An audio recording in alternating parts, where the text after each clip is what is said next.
Good afternoon, everyone. Before we get started, I'd like to hand it over to Stephen Miller, Senior Advisor to the President, to speak with you about the RAISE Act that the President endorsed this morning. And I know you guys will have lots of fun. Take it away, Stephen. Thank you. Great to be here today to talk with you about the President's new proposal for immigration reform. I'll just walk through the basics of it, and then we'll take some questions and hopefully be able to answer all of them. So this is the largest proposed reform to our immigration policy in half a century.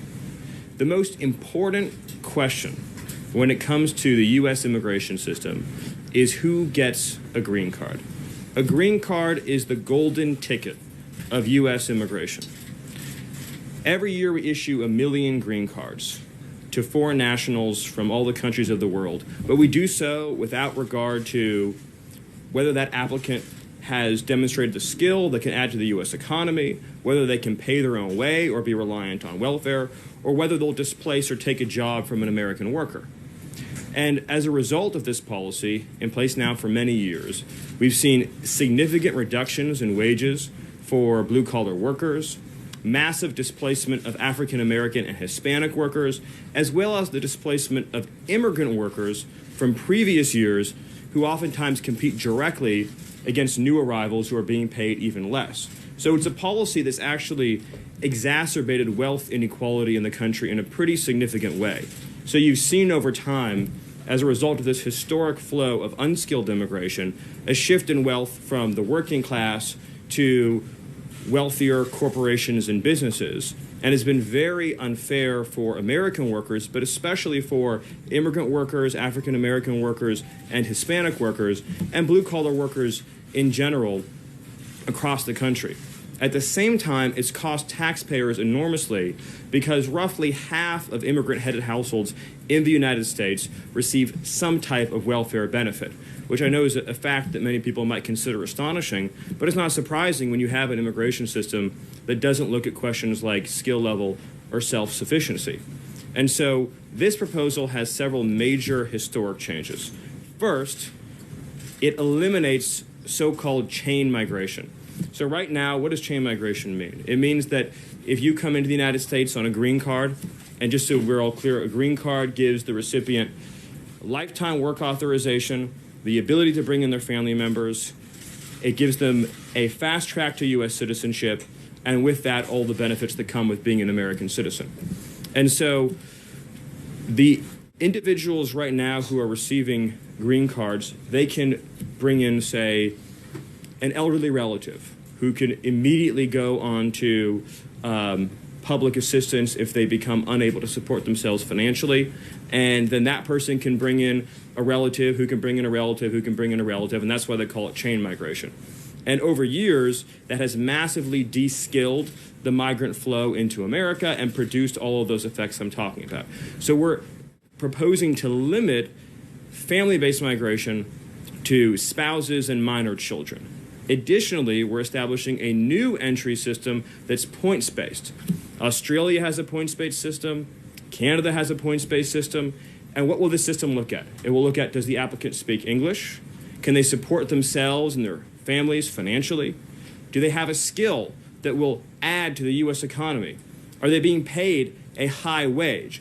The last part is very important because it will help prevent displacement of U.S. workers. So if a company, let's say, they're offering 3 times the median wage, that person will get more points on their application than if they're being offered 2 times the median wage or 1 times the median wage. So all of a sudden, you're putting upward pressure on wages instead of downward pressure, and you're making it very hard to use immigrant labor to substitute for American workers, because by prioritizing higher paid workers, you basically end the practice, more or less, of being able to seek out permanent residents to come in at lower pay. And so that's a major historic change to U.S. immigration policy. The effect of this, switching to a skills-based system and ending unfettered chain migration, would be over time, you would cut net migration in half, which polling shows supported overwhelmingly by the American people in very large numbers. And I'll just conclude by saying that this is what President Trump campaigned on. He talked about it throughout the campaign, throughout the transition, and since coming into office. This is a major promise to the American people to push for merit-based immigration reform that protects U.S. workers, protects U.S. taxpayers, and protects the U.S. economy, and that prioritizes the needs of our own citizens, our own residents, and our own workers. It's pro-American immigration reform that the American people want, that the American people deserve, and that puts the needs of the working class ahead of the investor class. So with that, I would gladly take a few questions. Thank you, Stephen. You talk about the president's agenda and wanting to implement it, but obviously if this doesn't become law, it won't be implemented, and there's already resistance in Congress, specifically from Republicans, even the day that you're rolling out this plan. How do you plan to overcome that? Where are the compromise points for the president and this White House? It's been my experience in the legislative process that there's two kinds of proposals. There's proposals that can only succeed in the dark of night, and proposals that can only succeed in the light of day. This is the latter of those two. The more that we as a country have a national conversation about what kind of immigration system we want and to whom we want to give green cards to, the more unstoppable the momentum for something like this becomes. There's room for change. And for public support is so immense on this. And we just look at the polling data in many key battleground states across the country, that over time you're going to see massive public push for this kind of legislation, because immigration affects every aspect of our lives. It affects our schools, our hospitals, our working conditions, our labor market, our tax base, our communities, and it's a deeply personal issue for Americans. And so you're going to see massive public support for this. And ultimately, members of Congress will have a choice to make. They can either vote with the interests of U.S. citizens and U.S. workers, or they can vote against their interests. And whatever happens as a result of that, I think, would be somewhat predictable. Let me go to John, and then we'll move back. How do you wedge this into an already jam-packed legislative calendar? Well, ultimately, we're going to have conversations with Senate leadership and House leadership about the steps forward. But this is an issue that we campaigned on, the American people voted for by electing Donald J. Trump as their president, and that is of enormous importance to the American economy because, again, we're protecting blue-collar workers and we're bringing in workers who can add to the economy. And so I really think this is a really historic moment that happened today. Again, the biggest proposed change that would take place in 50 years at a time in which you have automation that is replacing a lot of jobs in the United States. You have American workers without high school diplomas who have very low participation rates in the labor force. And then you're bringing in workers to compete directly against the workers who are either losing their jobs to automation or who can't find work because there's not enough jobs for workers in our own country without education. And so particularly, go to an American city that has labor force problems, wherever that may be. Say Detroit.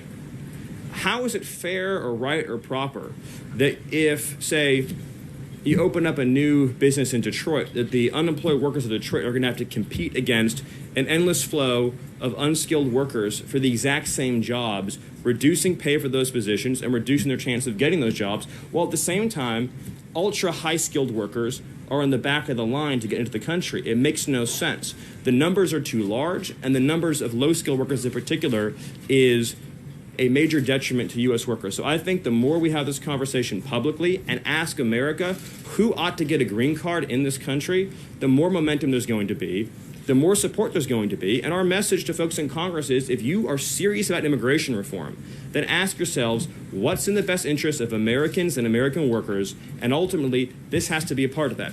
All right, let's go to Glenn. Two quick questions. First of all, let's have some statistics. There have been a lot of studies out there that don't show a correlation between low-skilled immigration and the loss of jobs for native workers. Cite for me, if you could, one or two studies with specific numbers that prove the correlation between those two things, because your entire policy is based on that. And secondly, I had sources that told me about a month ago that you guys have sort of elbowed infrastructure out of the way to get immigration on the legislative queue. Tell me why this is more important than infrastructure. Well, your latter statement isn't true. I think the most recent study I would point to is the study from George Borjas that he just did about the Mariel boat lift. And he went back and re-examined and opened up the old data and talked about how it actually did reduce wages for workers who were living there at the time. And Borjas has, of course, done enormous amounts of research on this, as has the Peter Kirsanow on the U.S. Civil Rights Commission, as has Steve Camarada at the Center for Immigration Studies, and so on and so Sciences, on. engineering, and And medicine. right, and the recent study said that as much as $300 billion a year may be lost as a result of our current immigration system in terms of folks drawing more public benefits than they're paying in. But let's also use common sense here, folks. At the end of the day, why do special interests want to bring in more low-skilled workers, and why historically... I'm not asking for common sense. I'm asking for specific... Well, I think it's very clear, Glenn, that you're not asking for common sense. But if I could just answer your question, I named the studies, Glenn. Glenn, I named the studies. I asked you for a statistic. Can you tell me Glenn, how many... Maybe we'll make a carve-out in the bill that says the New York Times can hire all the low-skilled, less-paid workers they want from other countries, and see how you feel then about low-wage substitution. This is a reality that's happening in our country. Maybe it's time we had compassion, Glenn, for American workers. President Trump has met with American workers who've been replaced by foreign workers, and ask them how this has affected their lives. Look at... I just told you. Low-skilled jobs that Americans might otherwise have. Why? If you look first of all, if you look at the premise, Glenn, of bringing in low-skilled labor, it's based on the idea that there's a labor shortage for lower-skilled jobs. There isn't. The number of people living in the United States in the working ages who aren't working today is at a record high. 1 in 4 Americans, or almost 1 in 4 Americans between the ages of 25 and 54, aren't even employed. For African-American workers, their labor force participation rate, who don't have a high school diploma, I guess African-American males without a high school diploma, has plummeted some 40 percentage points since the mass wave of unskilled migration began. The reality is that if you just use common sense, and yes, I will use common sense, the reason why some companies want to bring in more unskilled labor is because they know that it drives down wages and reduces labor costs. Our question as a government is, to whom is our duty? Our duty is to U.S. citizens and U.S. workers to promote rising wages for them. If low-skilled immigration was an unalloyed good for the economy, then why have we been growing at 1.5% for the last 17 years at a time of unprecedented new low-wage arrivals? It's just the facts speak for themselves. At some point, we're accountable to reality. And on the other hand, like I said, you have ultra-high-skilled workers who are at the back of the line, which makes no sense in the year 2017. Neil, let me go to you. Now targeting African-American Monroe. male. You just brought up the African-American male stats. Are you now targeting the black unemployment rate that is traditionally and historically higher than the average American? Is that what you're looking at? There's no doubt, and I'll go to Neil, but there's no doubt, and it's very, very sad and very unfair, that immigration policy, both legal and illegal, over the last several decades, has a deleterious impact on African-American employment in general, and certainly African-American males, and it's been quite tragic. And we as a country have to have a conversation about that. Neil? Okay, so thanks very much. So one of the arguments made against this bill is that large-scale immigration will increase the total number of jobs. Senator Graham, for example, said he wants more immigration to bring in more restaurant jobs, more resort jobs, bed cleaning jobs, and such like. Is it better for this country to have more jobs or higher wages and higher productivity for Americans? Well, I think at the end of the day, President Trump's been clear that he's a pro-high-wage president. He ran as a pro-high-wage candidate, and that's what this policy will accomplish. At the same time, to the point about economic growth, we're constantly told that unskilled immigration boosts the economy. But again, if you look at the last 17 years, we just know from reality that's not true. And if you look at wages, you can see the effects there. If you look at the labor force, you can see the effects there. And so again, we're ending unskilled chain migration, but we're also making sure that the great inventors of the world, the great scientists of the world, the people who have the next great piece of technology can come into the United States and compete in a competitive application process, a points-based system that makes sense in the year 2017. All right, let me go to you. Two questions. One, you did personalize it with the New York Times, so normally this wouldn't be a question, but will the Trump organization stop bringing in foreign workers on visa programs to set an example for other businesses in the interim before this bill becomes law? Well, as you know, the only way to have immigration policy work is it has to be national, it has to be uniform. You can't have different rules and different procedures for different companies. This bill, of course, doesn't deal with guest workers and temporary non-immigrant visas, which is, I think, what you're asking about, and that's a separate thing. But the president was clear, if you go back and look at his debate on this during the primary, where he said, as a businessman, my responsibility is to operate my business according to the laws of the United States as they exist. He said, as president, my responsibility is to pass laws that make sure we have an immigration system that prioritizes American workers. He said that throughout the campaign, and he said it as a candidate, and he said it now. But just as a technical matter, you're talking about a different aspect of the immigration system. Today we're talking about the green card system, but it's a good question. Let me move on over there. Thank you, No, Stephen. just hold on a second. Over Thank here. you, Stephen. Just to take the question in another direction, USA Today and others have shown that over the last 7 years there's been a negative flow of immigration across the southern border. And of course, unemployment is at perhaps a 10-year low right now. So will there be enough workers in the southwest states if this policy were to go into effect? Well, yeah, so I think we're talking about different things, and I appreciate the question. Net migration overall has been at a record pace. You're talking, I think, just about some questions about net migration illegally across the southern border. Correct. We're talking today about green card policy. Every year we issue 1 million more green cards, and it just keeps adding on every year after year after year. And so the supply of foreign labor is at a record high. I think the foreign-born population right now is 45 million. I think there's 25 million foreign workers in the United States. All right, right there. Yep. Thank you, Stephen. 2 questions for you. First, does the Trump administration plan to defend the DACA program if Texas and 8 other states bring a lawsuit challenging it in court? Well, we are not going to make an announcement on that today because there is ongoing litigation, and DOJ and DHS are reviewing that.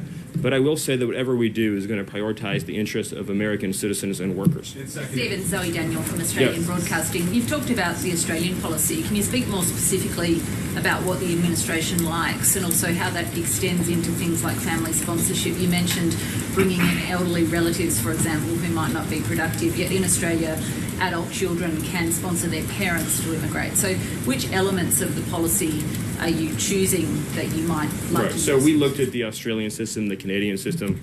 We took things we liked. We added things that made sense for America and where we are as a country right now. One of the things that I think is most compelling about the Australian system is the efforts to make sure that immigrants are financially self-sufficient and make sure they're able to pay for their own health care and things of that nature. And that's certainly one of the things we took from that. And obviously, the points-based system that Canada has a lot to recommend it. And we took that and we added things that were all new to it, and they're released today, and that make sure that we have a highly competitive application process. Look, there's 7 billion people in the world. And so the question of who gets that golden ticket needs to be a discerning process that makes sense. Again, in an environment in which you have this huge pool of unemployed labor in the United States, and you're spending massive amounts of money putting our own workers on welfare, doesn't it make sense economically to say, let's get our own workers, immigrant and U.S. born, off of welfare, into the labor market, earning a living wage, able to pay into taxes, instead of bringing in lower wage substitutes, while at the same time ensuring that the inventors, the innovators, and the scientists are able to come into our country and add to our economy and our GDP, but not as substitutes for Americans. NBC? Thank you so much. Can you respond to some of the critics within your own party who say what we really should be focused on is comprehensive immigration reform in order to really tackle the problem in a serious way? And secondly, what do you say to those who say this just separates families and it's effectively cutting an effective visa program? Well, actually, the legislation for folks who are already here, they are able, have pending family-based sponsorships, they're actually grandfathered in. So it's a new system moving forward, point one. And point two is that beyond the immediate family members that are covered in the bill, i.e. your minor children and your spouses, your other relatives can come in. They just have to come in through the points-based system. And then your first part of your question. About comprehensive immigration reform. Some Republicans say we should be focused on comprehensive immigration reform instead of a sliver of the problem in order to really address the broader root problem of immigration. Well, why not tackle it from that standpoint? Let me ask you a hypothetical, and I mean it in all sincerity. If, let's say that we had introduced a 2,000-page comprehensive immigration reform bill, would we be having this conversation today about green card policy? I suspect we wouldn't be. I think it's time that we forced the conversation onto this core issue. I know the president feels that it's enormously advantageous to have a conversation about this core aspect of immigration reform because it does receive so little discussion, and yet it's so enormously important. Hey, hold on, let's go to you. Thank you, Steve. Thanks. You mentioned the lawmakers have a choice to make. Is President Trump going to make this a campaign issue next year? Well, I mean, we're making it an issue, period, starting, well, he started the campaign when he was running, but as far as a real push for change, that begins in earnest, aggressively starting today. And I do think, I just work on the policy side, but I do think that voters across the country are going to demand these kinds of changes because, again, of the effects it has on their lives and their communities. And this is overwhelmingly popular. And I challenge any news organization here. Do a poll, ask these questions. Do you think we should favor applicants to our country who speaks English? Yes or no? Do you think that we should make sure that workers who come into our country don't displace existing American workers? Do you think people who come into our country should receive welfare or be financially self-sufficient? Do you think we should prioritize people based on skill? Do you think that we should reduce overall net migration? Do you think we should have unlimited family chain migration? You ask any of these questions, look at the polls, look at the results you'll get in your own news organizations, and they'll be very clear. Two for you. First, following up on Noah's question regarding the president has talked a lot about immigration reform. This has been held up in the past. He has the power today to take personal action on this by changing the way his Trump properties, Mar-a-Lago and others, bring in unskilled foreign workers, displacing, as you talked about, the large numbers of Americans who are looking for work in these states. So is the president planning on taking that action? And secondly, does this signal that the White House does not believe that any sort of comprehensive action on immigration is possible with this Congress, that immigration needs to be tackled in a piecemeal fashion going forward? Well, again, just as a technical matter, you're talking about non-immigrant guest worker visas, and this legislation deals with green cards, i.e. permanent immigration. So they're two totally separate categories. But I'll just refer everyone here today back to the president's comments during the primary when this was raised in a debate, and he said, my job as a businessman is to follow the laws of the United States. And my job as president is to create an immigration system that works for American workers. And that's one of the reasons why I think Americans so deeply admire President Trump, is because they see every day he's not working for himself. He said over and over again, I've been very successful. I've had a great life. Now I'm here to work for the American people. But for any immigration system to be functional and to work, it has to be uniform across the board. One standard for everyone. Say how close the president is to getting a nominee for DHS, and can you add, if this legislation is not moving by the end of the year, how much is it possible for you to do through executive action, if any? Well, I certainly think that on the administrative action front, you can tighten up and continue to tighten up enforcement on visa rules and standards, and I think that's certainly something that we'd be looking at doing. But we'd like to create a permanent change to our immigration system that will endure through time, that will still be in place many decades from now. And that's what this legislation would accomplish. And I would just, again, encourage everyone to understand the depth of this change. What President Trump has done today is one of the most important legislative moves that we've seen on this issue in many, many years. The President of the United States said, I am taking a stand today for American workers and the American economy, and we're putting American families first on immigration. We're saying our compassion, first and foremost, is for struggling American families, and our focus is on the national interest. That is a major event, and all of your news organizations should take a hard look at the polls on these questions and see where folks are, and you'll see that this is an issue that's supported by Democrats, independents, and Republicans across the board. One last question, and then I'll hand it back to Sarah. If they are on the polls, You might do more than one, maybe two questions. I'm getting a lot of energy from up front here. If this is so huge and major, you make it sound so enormously important. Yes. Why did the senators who were with the president today call it modest and incremental? Is it modest and incremental? And aside from that, you seem to be suggesting this is immigration reform. Does this come even close to stemming illegal immigration for the president? Well, so of course, the answer is that it's the divide between how Americans think about immigration and how Washington thinks about immigration. So to everyday Americans, this is the most rational, modest, common sense, basic thing you can do. Of course, you shouldn't have foreign workers. Of course, you shouldn't have foreign workers displacing American workers. In Washington, this represents a sea change from decades of practice. So it just depends what lens you're looking at it through. Sea change. It just depends what lens you're looking at it through. I guarantee you, go to, say, like an ed board for a couple of your papers and see what they think about it. They'll see it as a sea change. Talk to an everyday guy in the street, and he'll say, this is the most common sense thing, or she'll say, this is the most common sense thing that I've seen in my entire life, and is right down straight the center of American politics and American political views. So take one last question. Who has the best last question? All right, so I'll do for the last question right here. Thank you, I appreciate it. And I thank you very much for coming out here and talking to us on camera. But I'd like to ask you if you've recently spoken with your old boss and what you make of the rift between President Trump and the Attorney General. You worked for Jeff Sessions for many years. Well, I think Sarah's already spoken about that at length, and that's not why I'm here today. But I think if I remember what she said correctly, I'll say it again, the President has confidence in all of his cabinet and expects them to perform their duties honorably and fully on behalf of the American people. But since the last question is not on the subject at hand, I will take one actual last question on the subject at hand. So I will give, yes. What you're proposing here, what the President is proposing here, does not sound like it's in keeping with American tradition when it comes to immigration.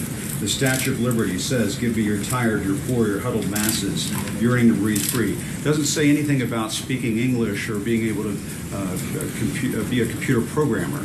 Aren't you trying to change what it means to be an immigrant coming into this country if you're telling them you have to speak English? Can't people learn how to speak English when they get here? Well, first of all, right now, it's a requirement that to be naturalized, you have to speak English. So the notion that speaking English wouldn't be a part of our immigration systems would be actually very ahistorical. Secondly, I don't want to get off into a whole thing about history here, but the Statue of Liberty is a symbol of liberty enlightening the world. It's a symbol of American liberty lighting the world. The poem that you're referring to that was added later is not actually part of the original Statue of Liberty, but more fundamentally, the history. But more fundamentally, you're saying the that history. That does not represent. I'm saying that. What I'm the saying that country the has always notion. thought of I'm saying the as notion that the. immigration coming into this I'm saying the country. notion. I'm sorry. No, that sounds Jim, like, let me ask you a question. That sounds like some National Park revisionism. No, what I'm asking you is, the Statue of Liberty Jim, has always Jim, been let me ask you a beacon question. of hope to the world, Jim, for people to send Jim, do you their believe, people to this country, Jim, and they're not always going to speak Jim, English, Stephen. Jim, they're not do you always believe, going to be highly skilled. They're not always Jim, going to be Jim, I appreciate your speech. Jim, I appreciate your speech. So let's talk about this. It was a modest. Jim, let's talk about this. In 1970, when we let in 300,000 people a year, was that violating or not violating the Statue of Liberty law of the land? In the 1990s, when it was 500,000 a year, was it violating or not violating the Statue of Liberty law of the land? Was it violating? When it was 700,000 a year. No, tell me what years. Tell me what years. Tell me what years meet. Tell me what years meet Jim Acosta's definition of the Statue of Liberty poem law of the land. So you're saying 1 million a year is the Statue of Liberty number. 900,000 violates it. 800,000 violates it. You're sort of bringing a Jim, press one for English philosophy here to Jim, immigration, and that's never for been Jim, what the United States has been about, Steve. But you're also your statement's also shockingly ahistorical in another respect too, which is if you look at the history of immigration, it's actually ebbed and flowed. We've had periods of very large waves, followed by periods of less immigration and more immigration. And during we've had a period of immigration right now. The yeah, president wants to build a wall. Actually, you want to bring about a sweeping change to surely, the Jim, you don't actually think that a wall affects green card policy. You couldn't possibly believe that, do you? Actually, the notion that you actually think immigration is at a historic law, the foreign-born population in the United States today, Jim, staff on Monday talking about how border crossings. Do you really? I want to be serious, Jim. Do you really at CNN not know the difference between green card policy and illegal immigration? Sir, are you really don't know that? Cuban immigrant. He came to this country in 1962, right before the Cuban Missile Crisis, and obtained a green card. Yes, people who immigrate to this country can eventually.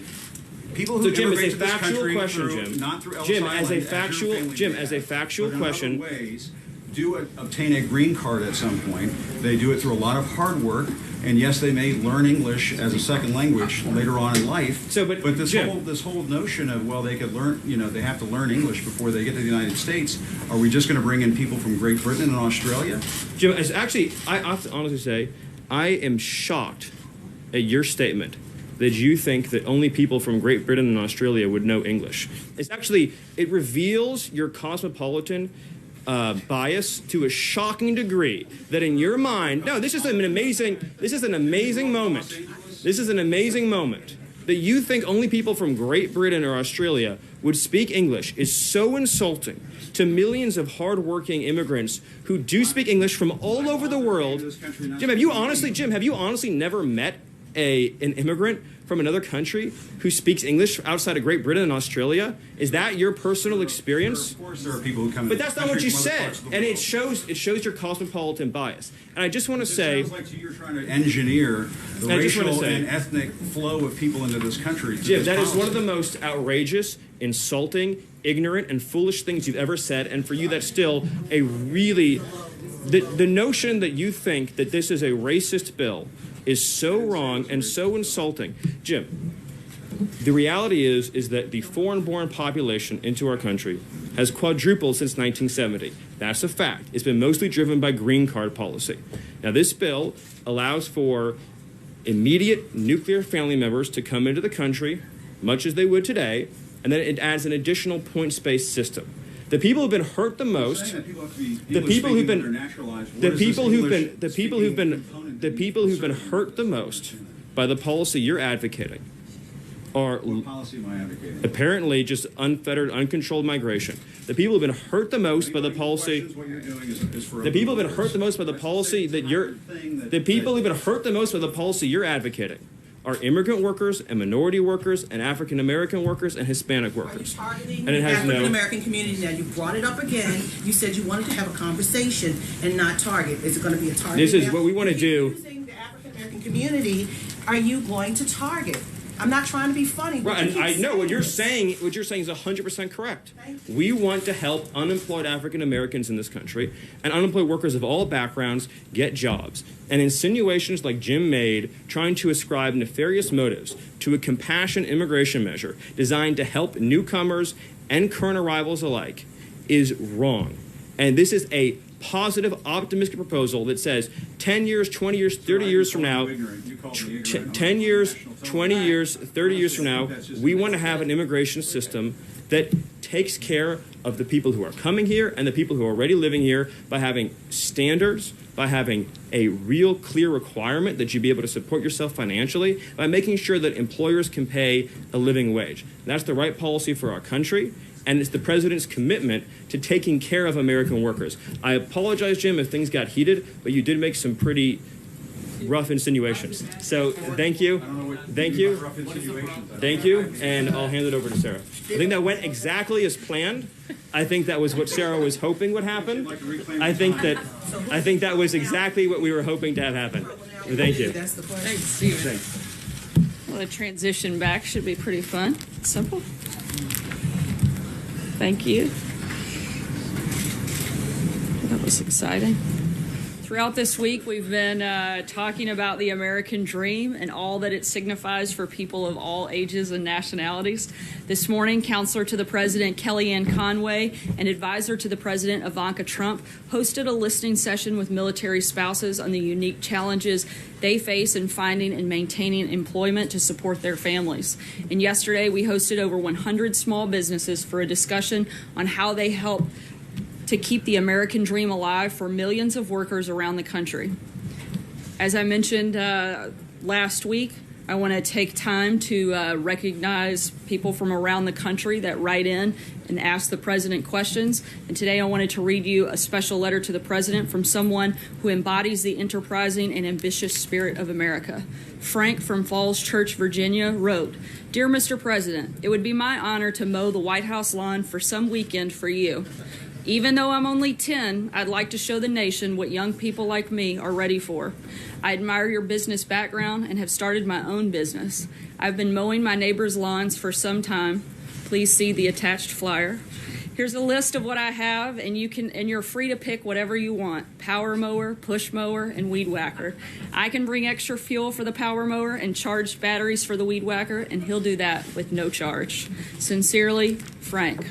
Frank, I'm happy to report back to you that I just spoke with the president. He wanted me to be sure and tell you that you're doing a great job and keep working hard. He also asked me, we found out when we called to let you know that we would be reading this letter to wish you a happy birthday. I think Frank went from 10 to 11 in the time that we received and were able to respond to this letter. And he also wanted me to invite you to spend a morning here at the White House with the groundskeeper.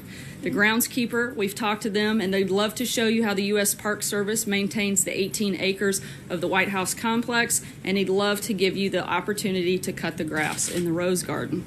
It's our responsibility to keep the American dream alive for kids like Frank, immigrants who are already here, and those who dream of immigrating here in the future. And with that, I'll take your questions. On Russia, Sarah? Justin? Does the president believe that white applicants to college are the victims of discrimination? I'm sorry? Does the president believe that white applicants to college are the victim of discrimination? I'm not aware of that opinion at all. I certainly haven't had that conversation or have any reason to. But can you explain why the Justice Department's Civil Rights Division is devoting its limited time and resources to... Quite an accusatory question, but I'd be happy to respond. The New York Times article is based entirely on uncorroborated inferences from a leaked internal personnel posting in violation of Department of Justice policy. And while the White House does not confirm or deny the existence of potential investigations, the Department of Justice will always review credible allegation of discrimination on the basis of any race. And I don't have anything further on that. Thank you. Why did the president say that he received a phone call from the leader of the Boy Scouts and the president of Mexico when he did not? Did he lie? No, on Mexico, he was referencing the conversation that they had at the G20 summit where they specifically talked about the issues that he referenced. In terms of the Boy Scouts, multiple members of the Boy Scout leadership following his speech there that day, congratulated him, praised him, and offered quite, I'm looking for the word, quite powerful compliments following his speech, and those were what those references were about. Specifically said that he received a phone call from the president of Mexico. They were actually direct. They were direct conversations, not actual phone calls. So he lied. He didn't receive. I wouldn't say it was a lie. It was. That's pretty bold accusation. It's the conversations took place. They just simply didn't take place over a phone call. That he had them in person. John, Sarah, if I could ask a couple of questions about Russia. Dmitry Medvedev, the Prime Minister, has weighed in on the president's signing of the sanctions, saying that this proves that the Trump administration is, quote, utterly powerless and ends hopes for better ties. What's the White House response to that? Look, this morning the president signed the Countering America's Adversaries Through Sanctions Act. The president favors tough measures to punish and deter the bad behavior of the rogue regimes in Iran and North Korea. And he also sent a clear signal that we won't tolerate interference in our democratic process by Russia. The bill was improved, but Congress has encroached on the power of the presidency, and he signed it in the interest of national unity. We've been very clear that we support tough sanctions on all three of those countries. We continue to do so, and that has certainly not changed, and I think that was reflected in the statements today. One of the finer aspects of the bill and the findings, it stated that Russia did, in fact, try to interfere in the U.S. election. In the president's statement on the signing statement, he did not quibble with that. Is that an indication that he does accept the finding that Russia interfered in our election? The president's already said that himself directly at the press conference in Poland. Other actors may have been involved as well, but he doesn't dispute the fact that Russia was, and he said that in Poland at the press conference that I believe you were present for. One more, you said on Monday that when you had something to say about the Russian action on 755 diplomats, you would say something about it. Do you have anything to say about it today? No, I don't, but when I do, I'll let you know. Kristen. Sarah, thanks. Did President Trump speak with Russia's President Vladimir Putin prior to signing the bill or at all today? No. That's definitive. That's confirmed. Let me just ask you something about North Korea. General McCaffrey said that I think at some point we are clearly going to take dramatic action short of war against North Korea. Can you respond to that? Do you think that's an accurate characterization? Can you tell us where the administration's thinking is right now when it comes to taking some type of military action against North Korea to stop its provocations? As I've said many times before, we're not going to broadcast our actions, and we're keeping all options on the table. Yeah. Jordan. Thank you. I'll ask you the question I was going to ask Stephen.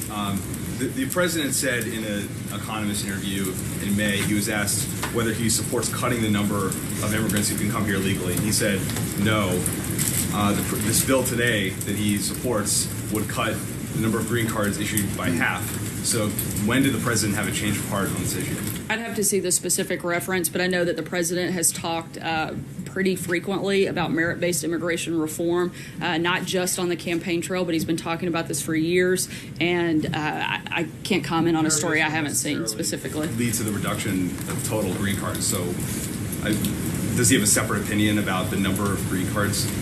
I think Stephen spoke pretty extensively on that, and I don't have anything to add beyond that. John? Thanks a lot, Sarah. The president, in signing this sanctions bill today, issued a signing statement, and in that signing statement, he said that the bill is significantly flawed. He said that there are provisions in this bill that are clearly unconstitutional.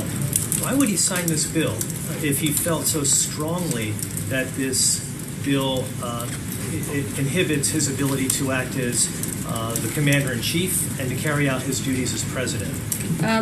I think I spoke on this already, but primarily because the president favors tough measures to punish and deter the bad behavior of the rogue regimes in Iran and North Korea, and he also sent a clear signal that we won't tolerate interference in our democratic process by Russia. I also said that he signed it in the interest of national unity, and again in support of there's no question that there isn't support for the principles of the bill. It's maybe just some of the process piece. Steve? Yeah, I'm sorry. Does he also send a signal in signing this particular legislation that if another bill comes before his desk that he also finds significantly flawed and clearly unconstitutional, that he'd sign that legislation as well? I'm not going to speak about a hypothetical bill that we don't know and doesn't exist and whether or not the president's going to sign it. Steve? Clear up some confusion. There were almost simultaneously two signing statements that went out. They had slightly different language. Did you intend to send both out, or was There's actually one signing statement and one press statement, so that's the difference. One's more of a legal document that goes with the executive secretary, and the other one's a press document, so that's the difference. I wanted to bring up some unfinished business. When you were named press secretary, because there was so much focus on the other announcement, that day you only had a chance to talk about the job in one question. So I wanted to give you a chance to answer two questions that all of your predecessors have faced. The first one is, what is your overall approach to the job, especially in terms of balancing whether you're serving the president or serving the public? And secondly, do you see any circumstances where it's appropriate to lie from the podium? I'll take the second one first. Absolutely not. I don't think it's appropriate to lie from the podium or any other place. On the first question, I think that the balance, my job is to communicate the president's agenda, the president's message, and answer your questions on that as best that I can, as honestly as I can, and as transparent as I can possibly be at any given moment. Francesca. Thank you, Sarah. Following up on the question about the position, what exactly is Sean Spicer's role in this administration at this point, and how much longer do you expect him to stay on staff? And then something on the signing statement. As he said, I believe that was, a week or so ago. The days all kind of run together now. But he was going to stay on in a transition process through August, and nothing has changed. Because of Anthony Scaramucci leaving? No, nothing's changed at this point. And then on the signing statement, one of the things that it said was that it would drive China, Russia, and North Korea much closer together, these sanctions. Can you elaborate on that? Because yesterday you suggested that China was both an ally and a partner. I don't have anything to comment beyond the signing statement itself. Alexis? Sarah, can I just follow up with two questions? On DHS, should we expect that more in September when Congress comes back, a nomination, or is that possible soon? And the second question is, lots of lawmakers, Republicans on the Hill, and the business community have been concerned that the president won't stay focused on tax reform. This is something they really want him to talk about. And you've just introduced immigration. You've got healthcare still hanging. Is the president going to focus on all of those issues in the weeks ahead going into September, or is he really want to showcase just one or two things? As we've said many times before, we can walk and chew gum at the same time, and we can work on a multitude of issues at the same time. In terms of the DHS appointment, I don't have any personnel announcements at this time. John Gizzi? Yeah, thank you, Sarah. This morning, New Orleans Mayor Mitch Landrieu, president of the U.S. Conference of Mayors, took a shot at Tom Homan, the head of the Immigration and Customs Enforcement. On June the 28th, right from that podium, Mr. Holman said, and I quote, most law enforcement officials in cities work with us, but many don't in the largest cities. And that's where criminal aliens and criminal gangs flourish. End of quote. Mayor Landrieu this morning said he's wrong about that. That kind of rhetoric is not helpful, and he added that police officers keep the streets safe, irrespective of immigration status, and do so all the time. Your response to Mayor Landrieu and his charge against someone who is mentioned frequently to be the next Secretary of Homeland Security? Look, I think Tom has served our country well. He's been active in law enforcement, and I would certainly trust his opinion. A lot of confidence in him and his ability, having been in a multitude of different positions within law enforcement and been able to see it in a lot of different places, not just one location like the mayor. So I would certainly defer to Tom on this issue. Jim? So then you would you trust him more than you would Mayor Landrieu on that issue? I think that's pretty safe to say, Jim. Yes, Jeff Flake, in a Politico magazine article, said the president was... he suggested the president was a carnival barker and had eroded conservatism. Is the president still thinking of helping to fund a $10 million challenge against Senator Flake? And does he have any response to Senator Flake's comments? I'm not sure about any potential funding of a campaign, but I think that Senator Flake would serve his constituents much better if he was less focused on writing a book and attacking the president and passing legislation. Alex. 2 American soldiers were killed today in Afghanistan. It's 9 on the year. Does the president know about this, and does he feel any sense of urgency to implement a new plan in the conflict there? Yeah, I can't comment on that at this time, but I'll certainly keep you posted. Trey. Thanks, Sarah. Did President Trump feel pressured into signing the Russia sanctions bill?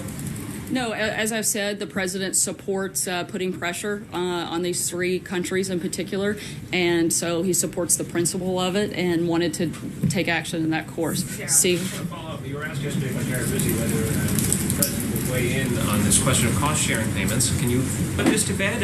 Will the administration continue making cost-sharing payments or not? The CSR payments are bailing out at this point a failed law that the president wants to repeal and replace. Since last year's campaign, the president has been clear that Obamacare is a failed law. He's working with his staff and his cabinet to consider the issues raised by the CSR payments, and without Congress fulfilling its promise to American voters in repealing and replacing Obamacare, insurers will continue to flee this failing system. We need real reform that actually lowers cost and provides more choice for Americans, and we'll keep you posted when we have a final announcement on that. Thanks so much, guys.